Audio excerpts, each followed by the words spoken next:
White sauce pasta, मस्त असा white sauce पास्त्याची recipe आज आपण बघणार आहोत। इथे मी तुम्हाला आज व्हाईट सॉस पास्ता बनवून दाखवणार आहे आणि जो मी पास्ता वापरलेला आहे तो मैद्याचा नसून होल व्हीटचा पास्ता आहे, गव्हाचा आहे। इथे तुम्ही मार्केटमधनं कोणत्याही शेपचा पास्ता घेऊ शकता। मी इथे पेनीचा पास्ता घेतलेला आहे, हा व्हीट पास्ता आहे। पास्ता म्हणलं की लहानांपासून मोठ्यांपर्यंत सगळ्यांना आवडणारा असा हा पास्ता। तुम्ही बाहेरचा पास्ता देण्यापेक्षा अशा पद्धतीने बाहेर हॉटेलमध्ये जसा भेटतो त्यापेक्षाही तुम्ही घरच्या घरी छान असा पास्ता बनवू शकता व सगळे फॅमिली मिळून खाऊ शकता। चला तर मग जास्त वेळ न घालवता आपण रेसिपीला सुरुवात करूया। प्रथम आपल्याला पास्ता हा शिजवून घ्यायचा आहे। इथे मी एका कढईमध्ये पसरट पाणी उकळायला ठेवले होते व त्यामध्ये आपल्याला जेवढा पास्ता लागेल तेवढा इथे त्यामध्ये टाकायचा आहे आणि शिजवून घ्यायचा आहे चांगल्या। त्या उकळत्या पाण्यातच आपल्याला पास्ता हा शिजायला ठेवायचा आहे। पास्ता जोपर्यंत शिजत आहे तोपर्यंत आपण पास्त्यासाठी लागणारा व्हाईट सॉस बनवायला घेऊया। आता व्हाईट सॉससाठी मी एक पॅन घेतलेला आहे, त्या पॅनमध्ये बटर टाकलेले आहे। आता हे बटर चांगले मेल्ट झाले की त्यामध्ये आपल्याला व्हाईट सॉस पास्ता बनवण्यासाठी इथे मैदा लागणार आहे। आता मी इथे 3 चमचे एवढे 3 टेबलस्पून एवढा मैदा घेतलेला आहे। आता हा मैदा आपल्याला ह्या बटरमध्ये चांगला परतून घ्यायचा आहे। बटरमध्ये मैदा आपल्याला चांगला परतून घ्यायचा आहे। कलर चेंज होस तोपर्यंत, कच्चापणा निघून जाईल मैद्याचा तोपर्यंत आपल्याला चांगला असा खमंग हा मैदा परतून घ्यायचा आहे। तर 4-5 मिनटं मी हा मैदा चांगला असा परतून घेतलेला आहे। तुम्ही इथे बघू शकता छान इथं आपल्या इथे मैदा चांगला परतलेला आहे। आता थोडंसं अजून मी चमचाभर एवढे बटर टाकलेले आहे। तुम्ही बटरच्या ऐवजी इथे तूपही टाकू शकता, तुपातही मैदा चांगला परतून घेऊ शकता।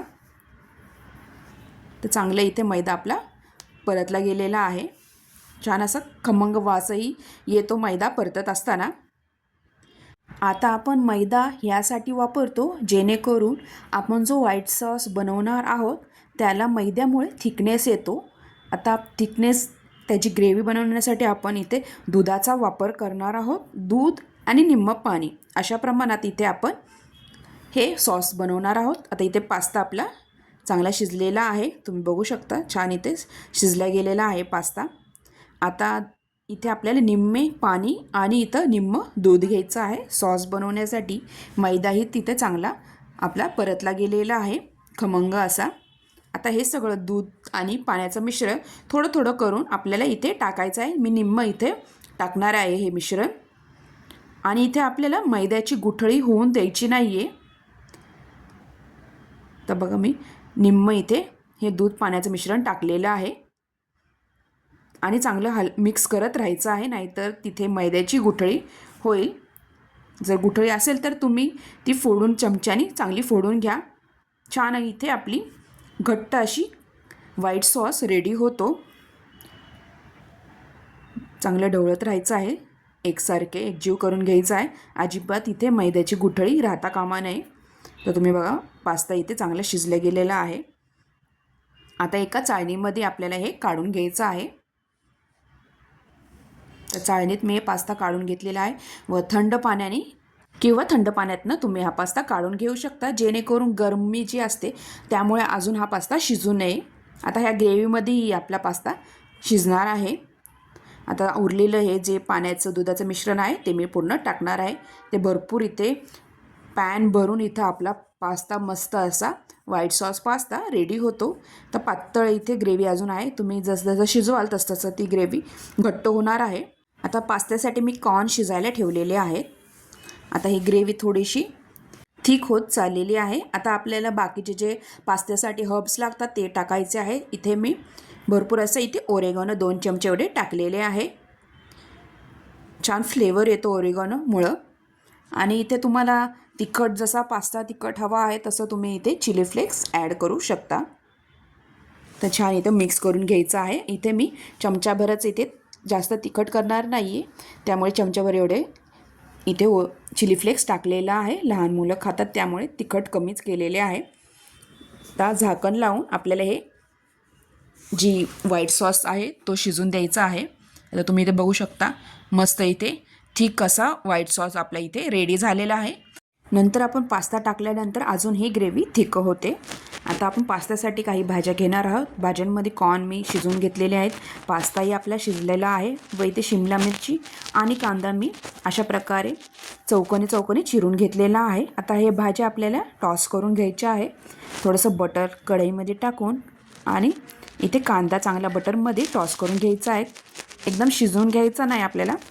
क्रंचीपणा थोडासा कच्चं पूर्ण शिजवायचं नाही, थोडंसं कच्चं असं ह्या भाज्या आपल्याला शिजवून घ्यायच्या आहेत. तर चांगला इथे मी बटरमध्ये हे कांदा चांगला परतून घेणार आहे.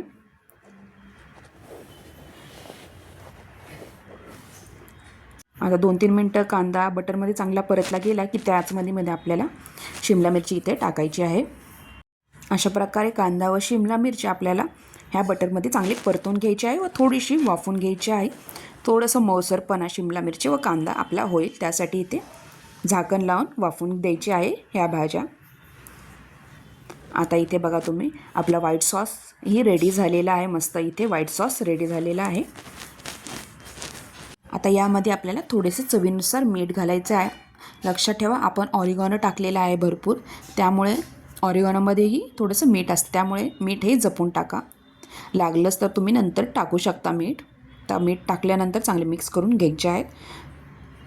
आता इथे व्हाईट सॉस चांगला चीजी व्हावा म्हणून इथे 1 चीज क्यूब मी इथे किसून टाकणार आहे.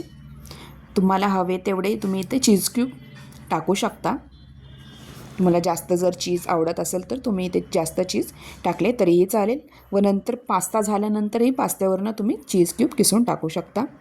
तर 1 क्यूब मी इथे टाकलेले आहे चीजचे. चांगले ह्या व्हाईट सॉसमध्ये मेल्ट होईल हे चीज. मस्त इथे आपला व्हाईट सॉस रेडी झालेला आहे. आता इथे आपल्याला आपण जे शिजवलेल्या भाज्या आहेत कॉर्न वगैरे शिमला मिरची वगैरे आता ते टाकायचं आहे. आता कॉर्न शिजवलेले मी इथंच टाकणार आहे. पास्त्यामध्ये कॉर्न टाकले तर छान लागतात. ऑप्शनल आहे कॉर्न, तुम्हाला हवे असेल तर टाकू शकता, शिवाय कॉर्न नाही टाकले तरीही चालेल.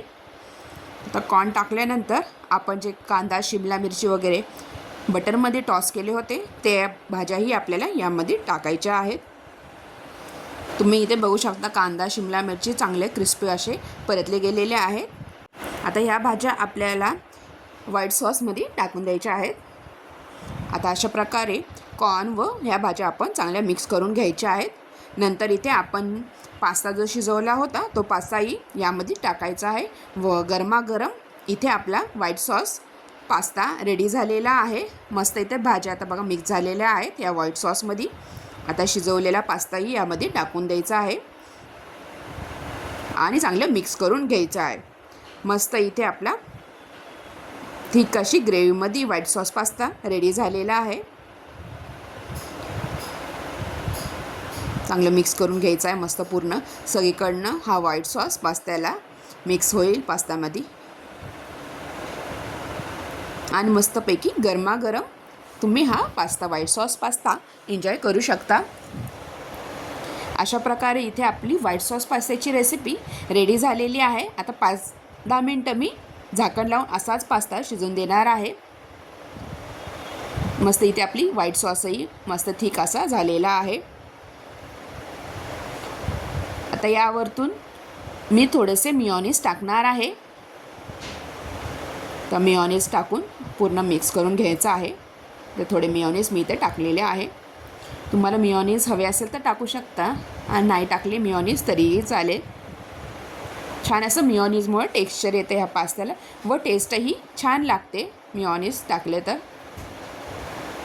मिक्स करून घेणार आहे मिओनीज टाकल्यानंतर. तर मस्त इथे आपला व्हाईट सॉस पास्ता रेडी झालेला आहे. अशा प्रकारे तुम्हाला ही माझी व्हाईट सॉस पास्त्याची रेसिपी कशी वाटली नक्की कमेंटद्वारा कळवा व तुम्ही कशा प्रकारे पास्ता करता तेही सांगा. अशा प्रकारे तुम्ही हा व्हिडिओ शेवटपर्यंत बघितल्याबद्दल तुम्हा सगळ्यांचे खूप खूप धन्यवाद. मस्तपैकी प्लेटमध्ये आपण सर्व करूया हा व्हाईट सॉस पास्ता. तर एका प्लेटमध्ये मस्त इथे थिक असा आपला व्हाईट सॉस पास्ता रेडी झालेला आहे. गरमागरम खायला घेऊ शकता लगेचच. गार झाला की तो आपला जो सॉस असतो तो थिक होतो. मस्त इथे आपला व्हाईट सॉस पास्ता रेडी झालेला आहे. आता यावरतून मी थोडेसे चीज किसून टाकणार आहे. अशा प्रकारे आपला यम्मी असा व्हाईट सॉस पास्ता रेडी झालेला आहे. अशा प्रकारे जर तुम्ही माझ्या चॅनलवर नवीन असाल तर प्लीज चॅनलला सबस्क्राईब करा आणि बेल आयकॉनवर क्लिक करा, जेणेकरून तुम्हाला माझ्या चॅनलवर अशाच नवीन नवीन रेसिपीज बघायला भेटतील. चला तर मग मस्तपैकी एन्जॉय करा हा व्हाईट सॉस पास्ता व पुन्हा भेटूया अशाच नवीन रेसिपीसोबत. तोपर्यंत तुम्हा सगळ्यांना बाय बाय व धन्यवाद. व्हिडिओ शेवटपर्यंत बघितल्याबद्दल थँक्यू.